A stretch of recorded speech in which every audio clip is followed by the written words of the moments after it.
我哋而家朝頭早4點半去睇日出，我哋要去前邊嘅火車站，啲信號燈都着定啦已經。咁我哋咧就而家準備上去竹山啦。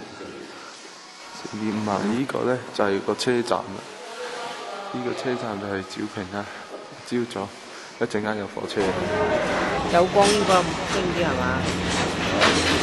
好啦，上車啦！哇！而家上到嚟啦！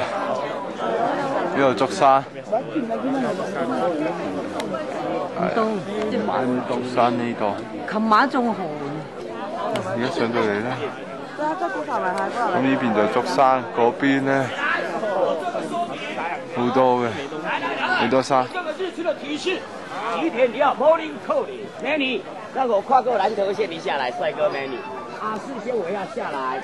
嗰邊有少少紅色啦，係咩咧？嗰個喺度坐喺度講嘅。現在我們請在場貴賓，因為現在是接近中秋了，太陽在左前方11點鐘的時鐘刻畫度，請在右邊的貴賓，請你向左邊挪20米的角度，然後20米的距離，來到我們左前方這一棵又28分上升，最晚。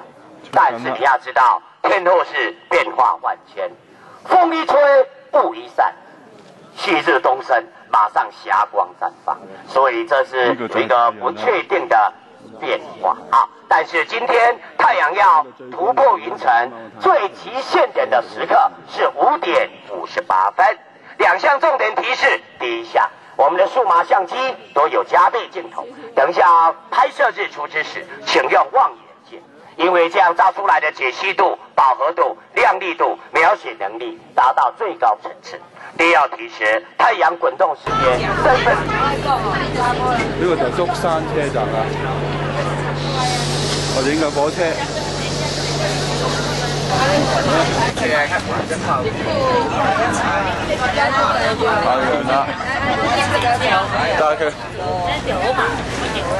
呢啲雪遮住嘅嗱，呢度係應該又係月台嚟嘅，又係都幾靚嘅啲月台。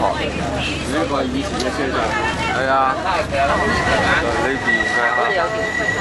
有條橋架，我哋要過橋架有車，周圍都係深福㗎，有啲樹幾靚，啲杉樹。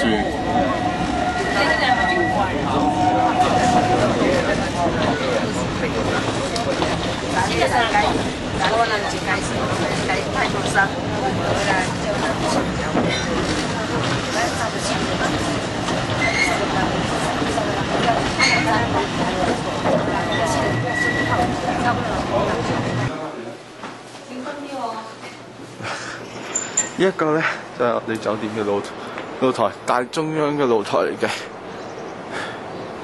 真係好，附近好多樹木啦，咁就你都可以見到好多山嘅。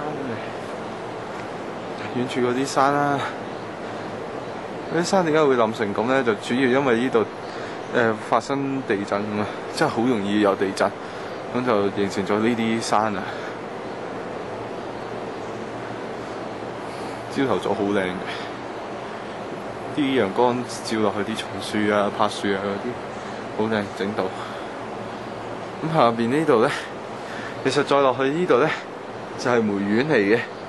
咁最主要係種梅花咁嘅，係啊，好啦。